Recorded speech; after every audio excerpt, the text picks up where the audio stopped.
Yun. Sinigang na baboy tay? Sinigang. Sisigang po kami ng tatay ng baboy. Tapos yung lalagay namin pang asin. Bahukok. Bahukok? Bahukok. Bahukok o bilukaw. Yan asim. Oh, ayan po. Bilukaw po yan. Sa kanila, balukok kung tawagin. Yun ang talaga. Walang chemical. Saka yung palay dito, hindi ini-spray. Hindi ini-spray. Bahukok. Bahukok. Diba? Ang galing. Pero sa atin, bilukaw po yan. Bahukok. Hindi ko lang po alam tawag si Balida. Kinakain ng bunga ito. Tay, ba't di mo sinigang lahat ng baboy? Pang maming gabi yun? Pagmaya. Anong gagawin mo doon? Anong luto naman? Ganun din. Bahukok din lalagay mo. Sinigang, 2 luto. Puso.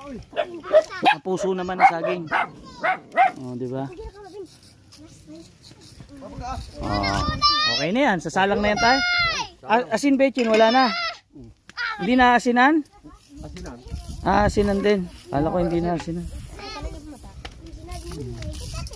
Yan po, nag-ano ng palay. Ang gamit lang po ay buho. O, diba? Tapos, ayun o. May nakakalabaw, kukunin po yung lusong. Kasi gagawa kami ng pinipig. Pero ngayon, magluluto muna kami ni tatay ng sinigang na baboy. O, diba? Tay, nabubunga mo na pala yung kubo mo, no? Kabila na lang. O, diba? Ang gamit ni tatay dyan na panali, yung yantok. Ganda rito.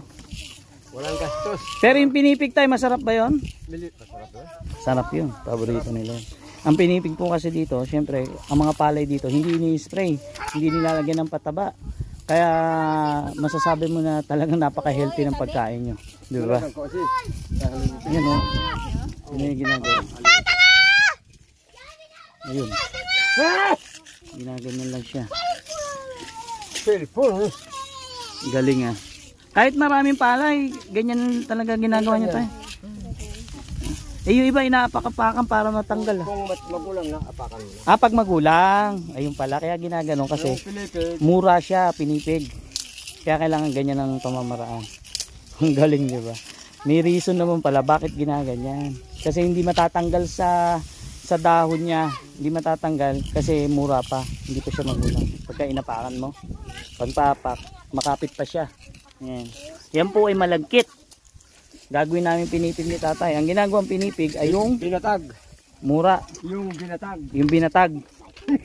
Yung binatag, di ba malagkit yun tay? Binatag.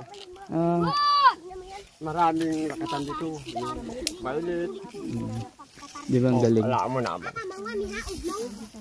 Paggabi mo naman. Pero masarap ang ulam namin ni tatay. Baboy. Sa bilukaw. Alam niyo naman, basta baboy, tapos pinasiman, masarap yan. Pero titikman din natin dito, yung luto ni tatay. Ang problema rito, pagkakapas, ulam na lang. Ulam na lang. Na tayo eh. May bigas na ano. Hindi, wala naman tayong problema sa ulam pag nandito ako eh. Ang problema, pera, mahirap dito. No? Dito, makabili kang ulam. 100. Baka ang bata lang ang kumain. 100. Pag nandito naman ako, hindi ka na hirap sa pera eh. Ayos. Pag wala ako. Wala. Kaya siguro lagi mo kinaabakan sa taas eh. Hindi.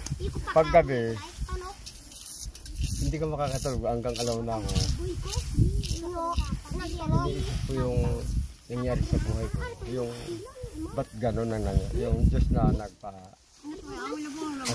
sa'yo, anak. Diyos, hindi tao. Hindi ba? Dala. Diyos. Diyos ang nagpadala sa akin dito. Kasi wala tayong Diyos. Oo nga. Wala.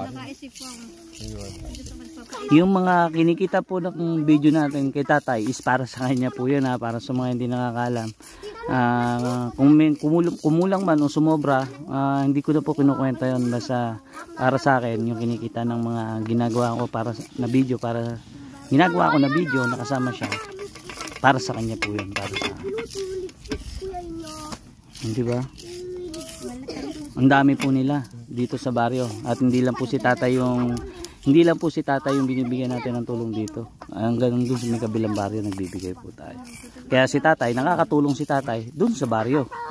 Kasi siya yung siya yung artist no? Artista. Sana all artista. Ngayon maya pa maluluto na yan. Tapos syempre titikman natin yung masarap na sinigang na baboy sa dahon ng bilukaw.